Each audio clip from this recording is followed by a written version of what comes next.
Ben ya de te gbetole ka khoro ditwe benen no to rasinwe no viche masadi rasio ma kho ma lo dido egbedo ma kho de de ditwe be ku gangbetole ton kuro zanzan kuro gweme kuro gbada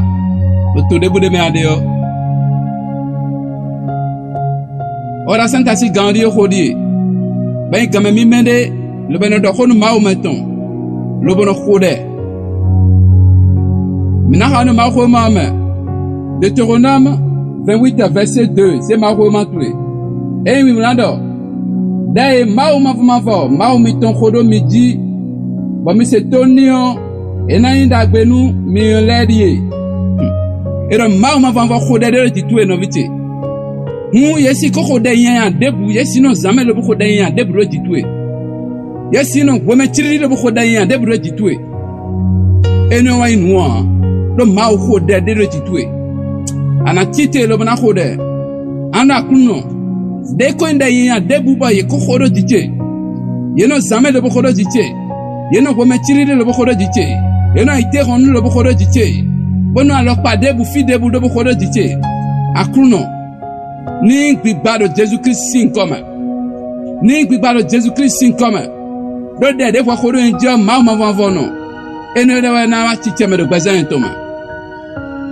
Amaki kamera do kholen mi edo nu mi seto nu mau ma fava no mau mi ton ana khore ana kuno na mi jamio tuwe nu ma si khu seto nu e sin na kasa igbada ma si khu seto nu e lo na mo dagbede asoda enu mi le do o soda gbede le da enu mi version française odo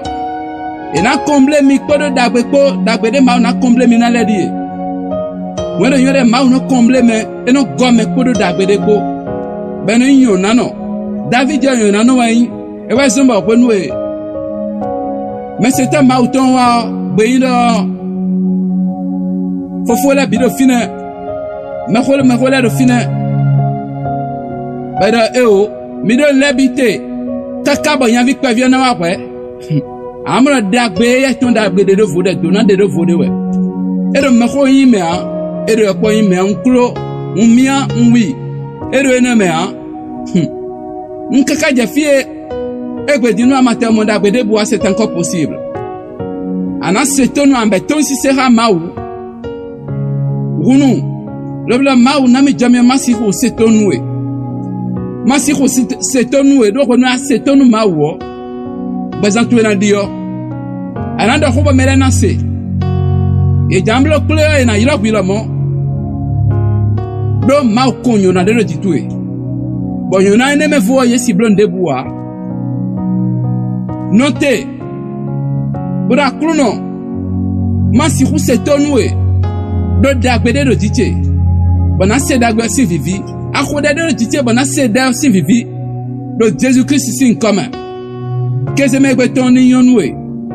amondo de akhwa kakazaniku do adona mo dagbe mauton e khode do ditue ya Batela sinda ide kholo ditue ba inda yon kasima diwenao do dede do ditue azala tolo tamna do ma wa khode de ditie bata sinda yan de kholo ditie na do de dia do Jesus Christ comme me khode de amen fifa ni lokolo ko mi tonton amen